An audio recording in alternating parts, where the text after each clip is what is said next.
Assalamualaikum warahmatullahi wabarakatuh. Perkenalkan, nama saya Deni Sari Mangga. Di sini saya akan membahas tentang usaha tani yang cocok ditanam di masa pandemi. Nah, saat ini virus corona menjadi wabah yang menyebar di seluruh penjuru dunia. Penjuru dunia bermula dari Wuhan, Tiongkok, dan menyebar di negara dunia seperti Iran, Australia, Italia, Prancis, Korea Selatan, Malaysia, bahkan Indonesia. Nah, banyak kabar yang beredar terkait cara menghindari virus corona dan mengurangi penyebarannya. Pemerintah Indonesia juga telah mengeluarkan himbauan dan peringatan kepada seluruh warganya untuk mengurangi kegiatan di luar rumah dan menjauhi keramaian agar tidak semakin bertambah angka terinfeksi virus corona. Nah, pada saat ini sektor pertanian memiliki nilai ekonomi yang dapat membuat bangsa Indonesia bertahan dari ancaman krisis global, termasuk krisis yang diakibatkan oleh wabah ini. Nah, hal tersebut disebabkan karena sektor pertanian selalu menjadi kebutuhan sehari-hari bagi masyarakat dan proses produksi yang tidak membutuhkan waktu yang lama. Dengan begitu, sebaiknya petani harus memperhatikan proses produksi yang dilaksanakan dengan seefisien mungkin untuk menghasilkan produksi yang tinggi dan untuk memenuhi untuk kebutuhan ketahanan pangan Indonesia. Pada masa pandemi ini, komoditi yang paling cocok ditanamkan yaitu padi atau Oryza sativa-L. Nah, padi ini merupakan tanaman pangan dan merupakan makanan pokok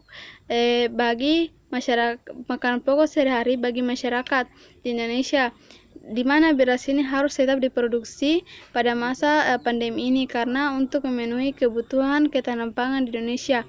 Oleh karena itu, inovasi teknologi yang dapat dikembangkan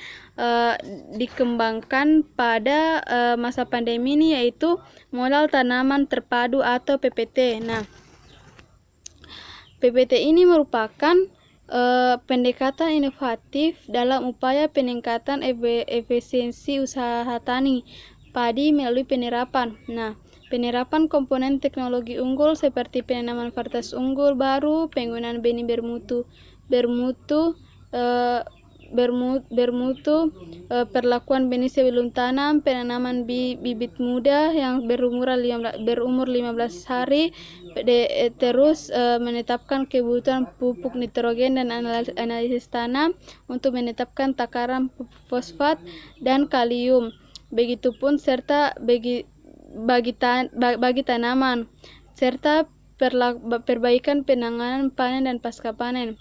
Modal ini mampu meningkatkan produktivitas padi rata-rata 1 ton per hektar.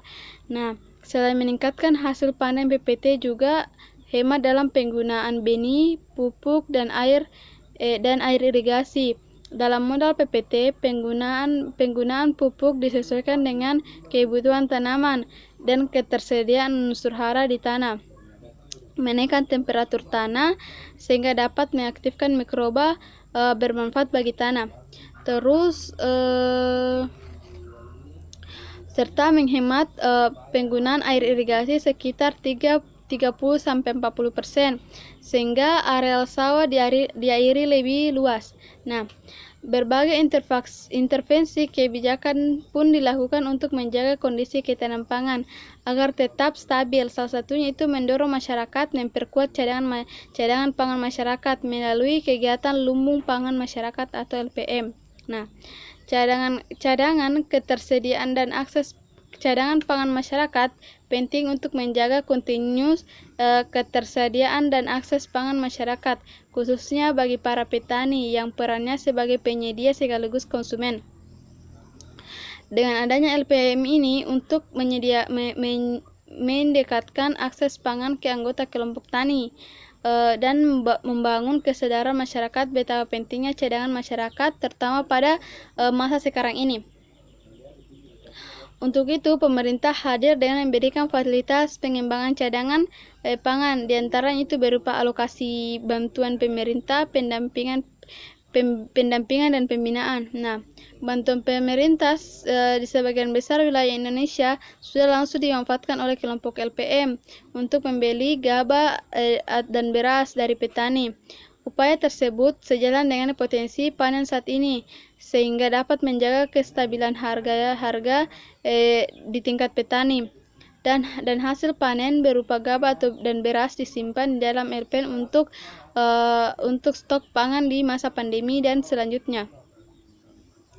Terus ada juga subsistem on farm-nya. Nah, di mana pada masa ini petani tetap didorong untuk memproduksi padi, tapi tetap memperhatikan protokol kesehatan.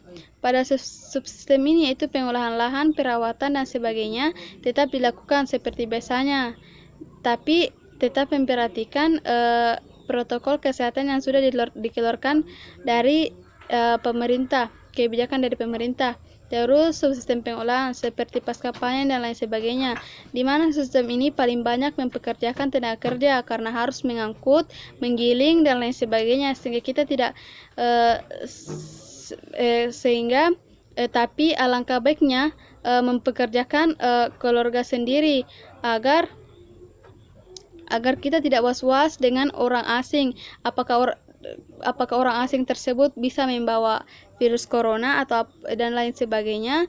Tapi kalau kita mempekerjakan keluarga sendiri pasti kita merasa aman.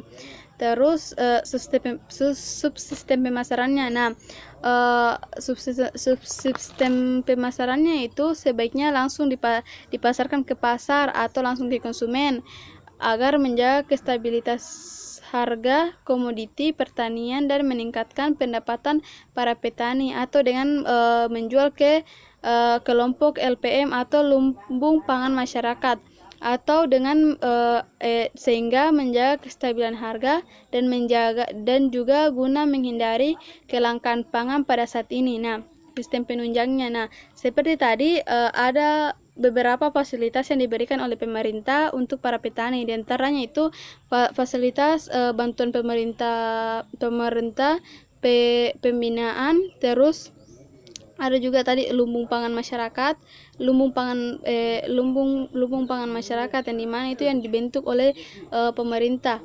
Nah, baik, itulah sedikit tadi pembahasan mengenai dengan usaha tani yang cocok ditanam pada masa pandemi. Apabila tidak sesuai, mohon dimaafkan. Saya akhiri. Assalamualaikum warahmatullahi wabarakatuh.